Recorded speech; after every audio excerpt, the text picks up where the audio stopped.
हैदराबाद की शाहराहें दरिया में तब्दील, सड़कों से ताहाल गुज़िश्ता शब होने वाली बरसाती पानी की निकासी न हो सकी। शहरियों को शदीद मुश्किलात का सामना करना पड़ रहा है। जहां हालिया बारिशों से आवाम परेशानी में मुब्तला हो गई है, वहीं पूरा शहर पानी में डूब रहा है और हिस्को इंतजामी की नाकिस कारकर्दगी से शहरी परेशान है। वहीं जिले इंतजामी की अदम तवज्जो और मायूस कुन कारकर्दगी ने शहर के 2 नन्हे मासूम फरिश्तों की जान ले ली।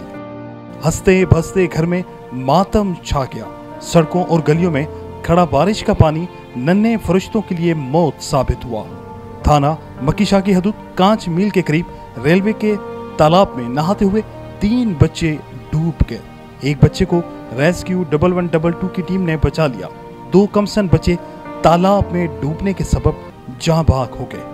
जाँ भाग बच्चों की लाशें सिविल अस्पताल हैदराबाद मुंतकिल कर दी गई।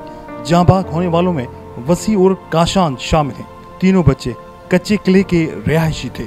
देखा जाए तो पूरा शहर पानी में डूबा हुआ है और इंतजामिया महज फोटो सेशन और बयान बाजियों में मसरूफ है। इंतजामिया को चाहिए कि हर वक्त वो मुतहरिक रहे और अवाम को परेशानी से बचाएं।